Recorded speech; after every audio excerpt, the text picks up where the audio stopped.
So, vielen Dank. Ich entschuldige mich, ich werde kein Deutsch sprechen.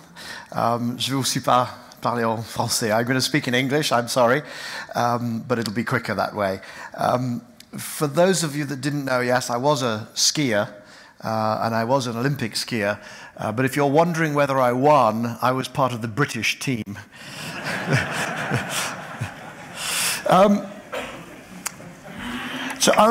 This theme of confidence is incredibly important. And hopefully what I'll be able to do is talk through some of the international trends, some of the cost trends, some of the financing trends, and leave you with the sense that this is absolutely happening. This transition is absolutely happening. So any idea of holding back and seeing if it's real and maybe we don't need to lead and because maybe it'll never happen, we have to put that aside. Let's start with the money. So when I started New Energy Finance, before I sold it to Bloomberg, there was $60 billion a year invested in, this was a definition of clean energy, renewables, energy efficiency, carbon capture and storage, power storage. This is what the financial markets see. This isn't what happens in every company's product development cycle. This is the investment opportunities, 62 billion. I'd like to take credit for the growth. After I launched New Energy Finance, it grew very rapidly. It wasn't obviously just because of that. My timing was good. But what you see is, for the last 8 years, $300 billion per year, a third of $1 trillion. This is big business. To put it in perspective, though, all investment in energy globally is around 2 trillion. 0.3 trillion, 2 trillion. So it has a long way to go. But what's been very interesting the last few years is installation of renewable energy capacity has grown whilst investment has stalled. So you see there, for the first few years, if you wanted more renewable energy, you just spent more, you just subsidized more, you got more. But then, from around 2013, 14, the costs really came down and the volumes started to take off very significantly. Why did the costs go down? Well, I think I've given 400 presentations in the last 13, 14 years. I've never done one without an experience curve. Clean energy, clean transportation is not a resource you dig out of the ground like oil or coal or gas or uranium. These are manufactured components. The experience curve is manufacturing, it's scale, it's material science, it's software, it's machine learning. 20% experience curve for wind, 28% experience curve for solar. And we'll see the same thing when we get to batteries, and it's the same thing across all parts of the clean energy transportation matrix. What does it look like? On the left, this is a sort of big solar plant when I started New Energy Finance. That's what they now look like. In fact, they're even bigger than that. When it comes to wind, when I started, a really big wind turbine was 4 megawatts. That was a monster, huge. The average size installed was only 850 kilowatts. Yes, 850 kilowatts. So 4 megawatts was huge. And then we saw 7 megawatts, 9 megawatts, and we're about to see 13 to 15 megawatts. My mother doesn't know what I do for a living. So I showed her this. I showed her a few slides, and she said, that's amazing. That is absolutely huge. And she said, but why do they build it in front of the Shard?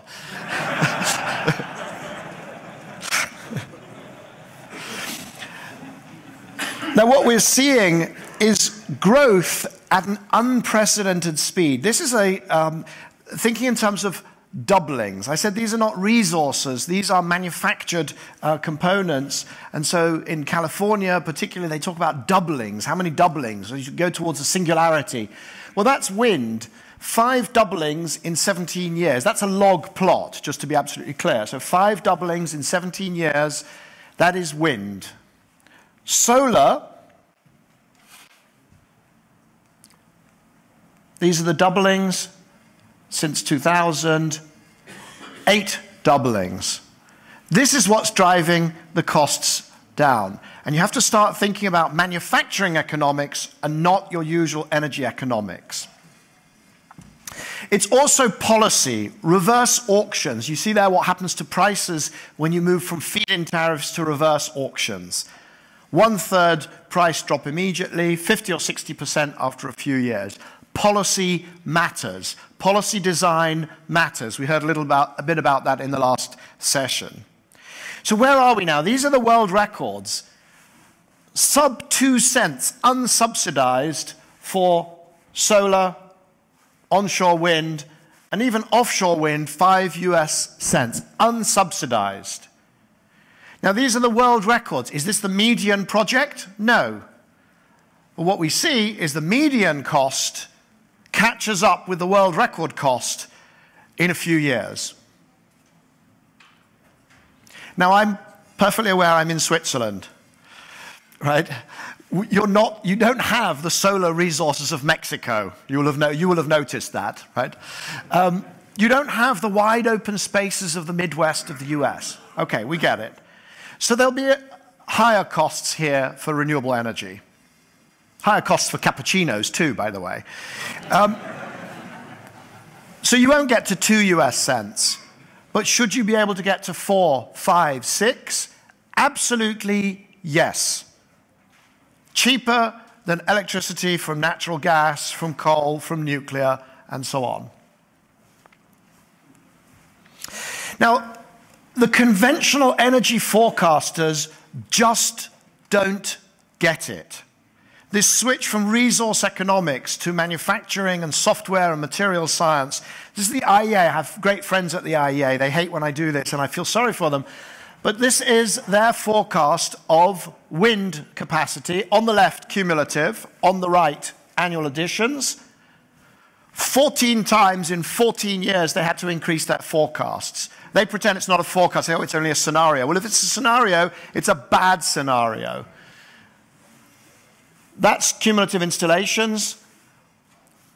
They keep saying this industry is going to stall. There'll be no growth. In fact, the industry will get smaller. When it comes to solar, same thing, only worse. Right? At some point, you have to stop believing these people. Even last year, 2017, halfway through the year, they said, oh, well, we're going to see an industry that can only manage to install 70 gigawatts per year globally. Finished the year, nearly 100 gigawatts. Gianni mentioned one company that's building capacity of 45 gigawatts in manufacturing. One company. Now, by the way, if you think the IEA is bad, this is the EIA, the American equivalent. I mean, people make their investment plans based on this stuff. And what they say in solar is, look, the industry there, their most recent 2017 forecast is that the solar industry will be about, 25, maybe 30 gigawatts per year. 25 or 30 gigawatts. Excuse me, there are individual companies that will be producing more than that. And we already know that it's at 100. So renewable energy around the world is happening, and it's going to keep happening because the costs keep coming down.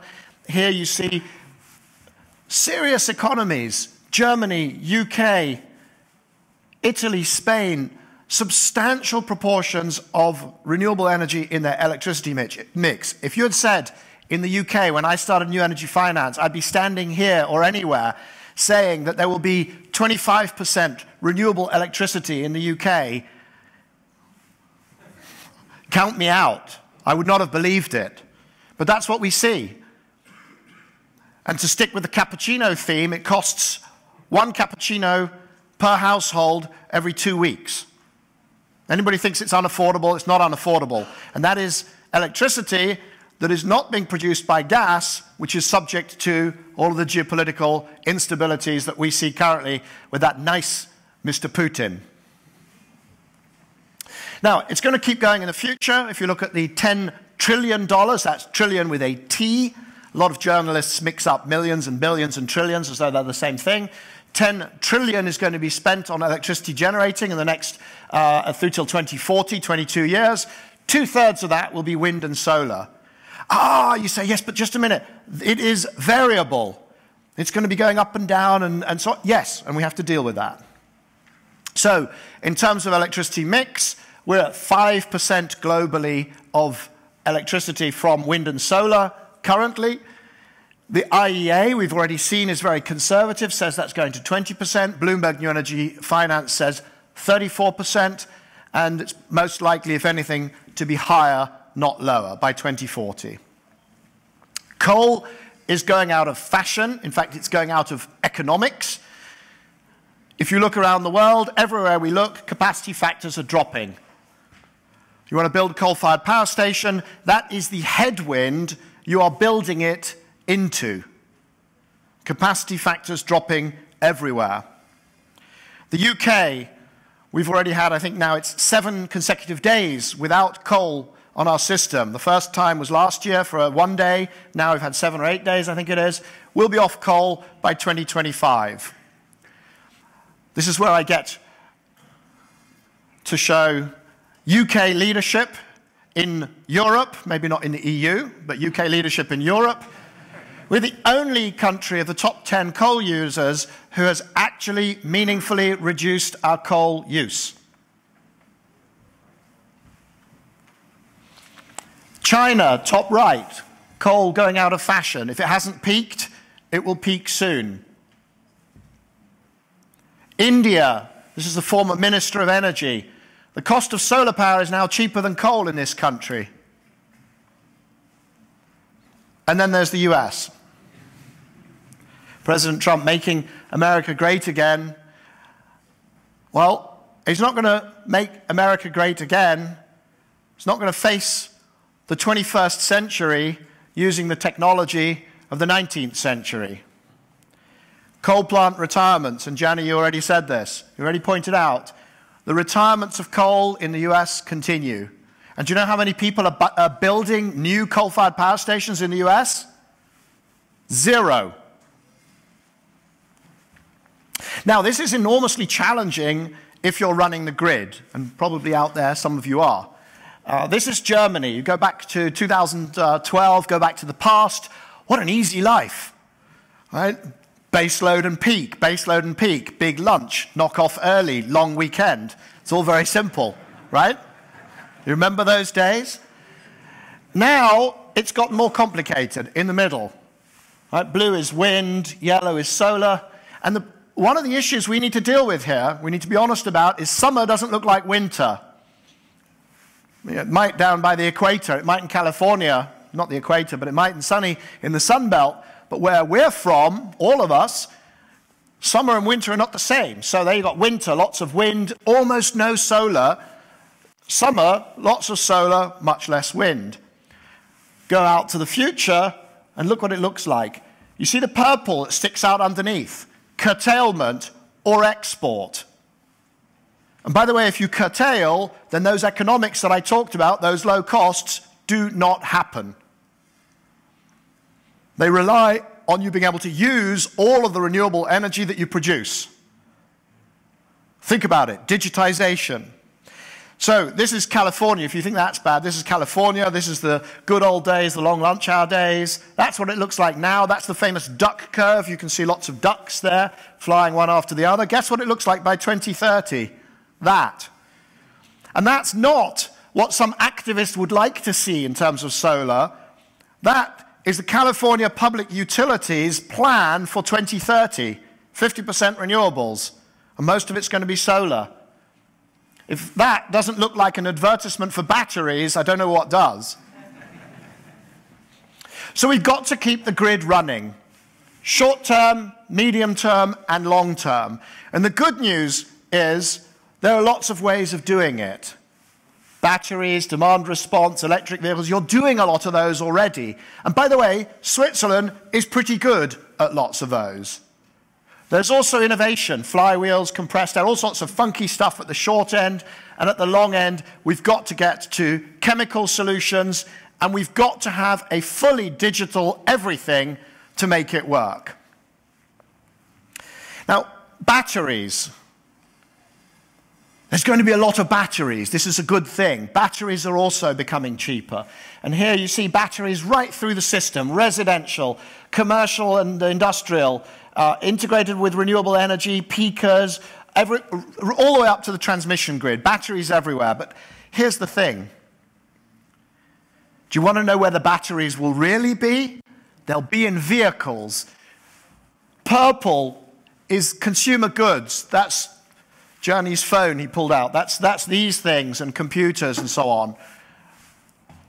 Everything we saw on the last slide, stationary, is green. It's going to be tiny compared to electric vehicles. If you want to use batteries in your electrical system, make friends with some car companies and some fleet owners. You've got 7.5 minutes of global power supply connected to the grid, stationary, by 2030. You've got 3 hours if you talk to your car companies. Just to put it in perspective, if you think, well, you know, but really, I mean, I don't see any electric cars. That's electric cars drawn to scale. At the end of 2017, about 3 million of them worldwide. That's not electric cars. So I get it, right? It's very early. But we're very, very bullish about the shift to electric. Over half of sales on the left, over a third of vehicles by 2040 that you will see around you. This, we're very confident, is going to happen. Why? Short-term air quality, particularly in Europe. But mainly, as we get into the 2020s, 2025, and out to 2030, it's the experience curve. By 2025, when you walk into a car showroom, which you won't do because we'll have holograms and stuff, the electric car will be cheaper. The sticker price, just the upfront capex, will be cheaper than internal combustion engine. All of the smart fleet owners and smart people who do calculations, they will have switched much earlier. But for the person that just looks at one car against another, 2025 onwards, these cars are not just better, they don't just accelerate faster, they're not just smoother, you don't just charge them at home, you never have to go to a gas station, but they'll just be cheaper. In terms of model availability, 2008, you had to buy a Tesla. That was the only electric car. 2009, 10, 11, and so on. By the time you get 2017, you've got a range of cars. By 2020, this is not a complete picture, by the way. I couldn't keep up. Chinese cars are not on there, Indian, but also lots and lots more model launches. Every day we read about car companies launching these cars. Whether you want small, medium, large, SUV, that's the future. Not just cars, buses. We're very proud. I'm also on the board of Transport for London, and we're very proud we have 100 or so electric buses, the biggest electric bus fleet in Europe. 100 buses. Shenzhen in China has 16,700. They have 100% electric buses.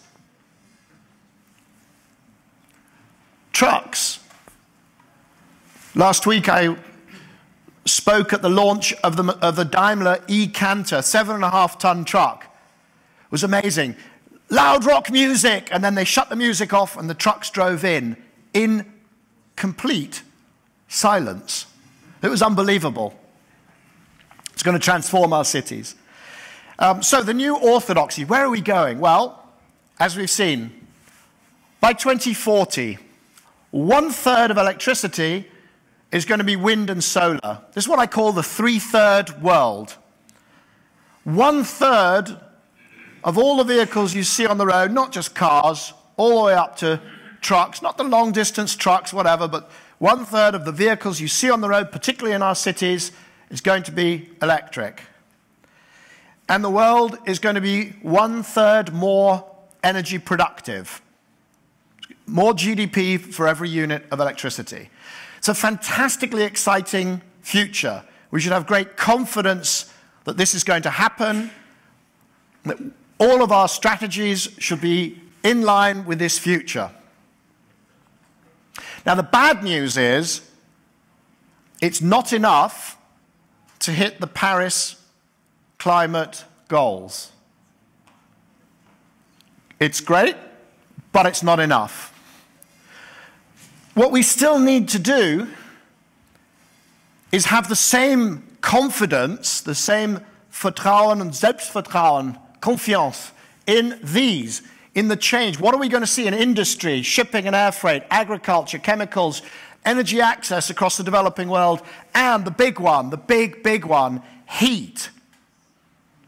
In the UK, peak heating demand is 6 times peak electricity demand. We're not going to meet that by electrifying heat. The economics of that is not going to work. We've got to work on the energy efficiency as well as on a full portfolio of solutions. Now, Walter, I was really thrilled to see your presentation, those amazing examples of low-energy housing and offices.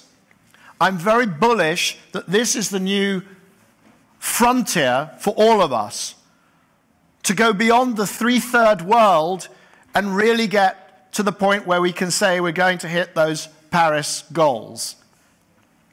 If you look at heat, I am seeing so much innovation on the thermodynamic side, on the heat side, on the demand side. We have to do our new buildings the way that Walter described, but we also have to retrofit.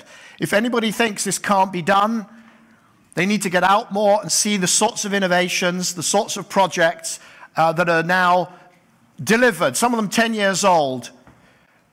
There's a place in Canada, Drake's Landing, 95% of its heat is solar, and yet it's 45 minutes from the Calgary Winter Olympics venue. Now, the final point I want to make, the final reason why I'm confident we can do this, we can step beyond the three-third world, is because of this, the digitization of our infrastructure. If you work with the grain of the trends in the world economy, chips and sensors everywhere, communications, 5G, 4G, mesh, communications everywhere, processing everywhere, whether it's in the cloud, whether it's in the device, artificial intelligence and machine learning. We can knit things together and we can do things that we couldn't do 10 years ago. Incredible opportunities face us, the three-third world and beyond. That's a picture of Drake's Landing I mentioned. So we can do this. We can be confident. We must be confident. I just want to talk, if I might, a little bit about Switzerland, although I'm not nearly as expert, but I'll give you a perspective from an outsider, from a very friendly, very supportive outsider. This point in time is actually, there are risks, there are opportunities. The risks, if you don't switch, if you don't do these things, energy efficiency, renewable energy, the risk is you could be dependent on imported gas. I don't think it's the Swiss culture to want to be dependent on imports.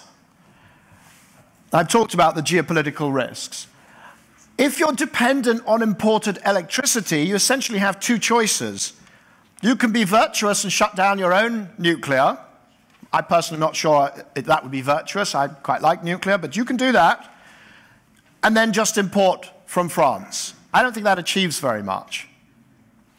Or you can be dependent on Germany or other countries around, but they will be managing intermittency to their own benefit. Their number one priority will be the security of their supply, not the security of Swiss supply. And you could end up with high energy costs and fail to meet your climate goals. On the opportunity side,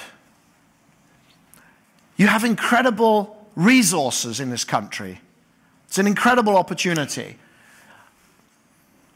Geographical location, hydropower It's an opportunity to help Europe accelerate this transition and to make money doing it. But you have to figure out how to remunerate your own providers of flexibility, your hydro, your pumped storage, and so on. If you can't do it domestically, don't expect to be able to do it internationally. Your technology, we heard a little bit about EPFL and ETH. I don't know, I think between the UK and Switzerland, we have, it's something like 8 or 9 of the top 10 universities in Europe. It's extraordinary. Incredible opportunities. I highlight material science and software, but also engineering and services. If all the world is going down this route, by leading, you will generate the intellectual property and the business models that can be exported. You've been doing it already, of course. Great champions we heard about. There's ABB, of course, but others. And this will be what industry around the world, what society around the world is buying, and you need to be ready to sell. Finance is a huge strength here. All of these technologies, all of this trend is about replacing operating cost with capital cost. The world is pulling forwards its investment in infrastructure to go clean. But somebody has to help risk manage that. Somebody has to help match the providers of capital with the need of capital. Do we know any country that has skills doing that? Absolutely. And then convening. Confidence that this is happening is absolutely key. What kills this is people saying it can't be done and it shouldn't be done and there's a different way and oh, it's too late and, and so on. And Switzerland's historic role convening, whether it's via the institutions in Geneva, the UN and so on, or the World Economic Forum, whether it's Davos, the role of Switzerland in helping to push forwards, to give the world the confidence that it can and will go down this route is incredibly important. To play that role, you have to start at home. You have to do it here. It's not credible to play that role and not be a leader in the transformation and transition yourselves. So those are my thoughts. Thank you very much.